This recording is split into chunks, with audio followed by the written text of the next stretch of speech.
समीना पाशा, बहुत शुक्रिया आपके वक्त का। और समीना पाशा, इस वक्त बात हो रही है बिलावल भुट्टो की कि जिस तरह से उन्होंने बयान दिया है ओआईसी के हवाले से कि अगर अदम एतमाद ना पेश की गई तो हम जो है पीर वाले दिन जो है इजलास नहीं होने देंगे ओआईसी का। और उन्होंने कहा है कि अगर उससे पहले ये पेश कर दी जाती है कि बड़े पुरअमन तरीके से हम ये होने देंगे। तो आपका इस हवाले से क्या जो है एक मौक़िफ़ क्या है आपका, इस हवाले से क्या आप कहेंगी इस हवाले से? देखिए, शुक्रिया पहले तो आप लोगों ने मौक़िफ़ के लिए मौका दिया। दूसरी बात ये है कि जो बिलावल भुट्टो ज़रदारी की ये धमकी है, अगर इसको आप थोड़ा सा एनालाइज करें तो पीपल्स पार्टी का कभी भी तर्ज़ सियासत इस तरह का नहीं रहा है।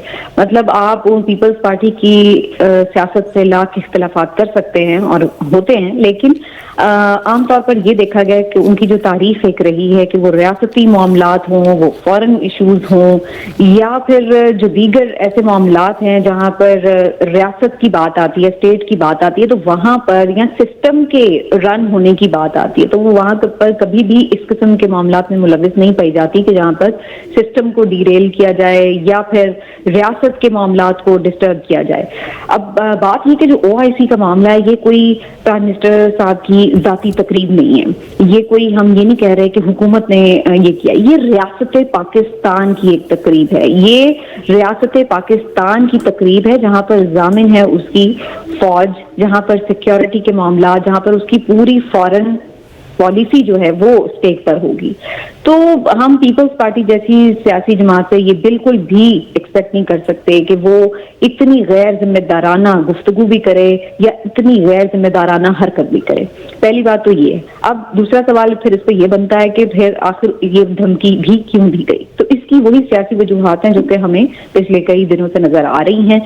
एक तो जो कल बड़ी अहम मुलाकात हुई इस्लामाबाद में, जिसका सभी तज़किरा कर रहे हैं, उसके बाद से ऑपोजिशन के ऊपर एक प्रेशर है और इस चीज का भी एक प्रेशर है कि हो सकता है कि मामलात अगर मजीद जल्दी से ये वोटिंग ना हो गई तो जो उन्होंने लोग फंसाए हैं कहीं वो वापस ना चले जाएं और उनकी बनी बनाई गेम खराब ना हो जाए। तो उनकी कोशिश अब ये है कि जल्द अज जल्द ये मामला जो है वोटिंग की तरफ जाए।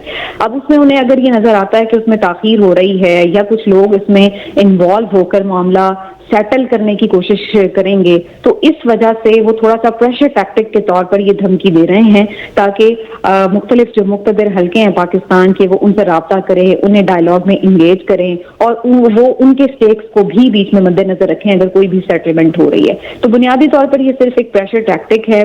मेरा नहीं ख्याल है कि कोई भी पाकिस्तानी सियासी जमात इस हद तक जाए कि ओआईसी कॉन्फ्रेंस जो है उसको वो सबुताज करने की कोशिश करें या उसमें कोई रखना डाले, और ना ही ये बेसिकली कोई उनका ये मकसद होगा कहने का कि वो ऐसा ही करेंगे। ये मेरा ख्याल है कि एक धमकी या प्रेशर टैक्टिक है। सबीना, मंसूर काजी है। मुझे एक चीज बताइएगा, बड़ी इंटरेस्टिंग अभी आपने बात की, ये जो नंबर गेम है और ये जो टाइम मैनेजमेंट है, इस वक्त की जो टाइमिंग्स हैं, इसके अंदर क्या हुकूमत आप समझ रही है, चाह रही है कि डिले टैक्टिक्स आ जाए, थोड़ा सा डिले कर दिया जाए ताकि in the mean time in लोगों को मैनेज कर लिया जाए, कीपिंग इन माइंड कि कल से लेकर आज तक कहा यह गया था कि जी 10 और लोग सरफेस होंगे, नंबर 1 वो भी नहीं हुए, और नंबर 2 एक ये भी कहा जा रहा है कि कुछ अरकान जो हैं उन्होंने राब्ते भी कर लिए हैं हुकूमत से। इसको आप कैसे एनालाइज करेंगी?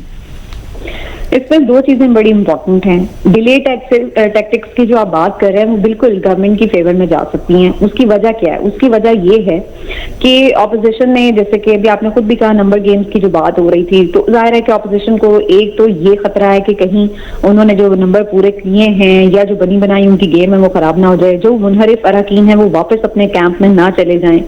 तो एक तो उनको ये खतरा है क्योंकि गवर्नमेंट के पास जाहिर है कि बहुत सारी चीजें होती हैं जिनको वो यूज करके उन लोगों को वापस ला सकते हैं अपने कैंप में, भले उन्हें थ्रेटन करें, भले उन्हें कोई लालच दें, भले उन्हें मना के प्यार मोहब्बत से वापस ले आए।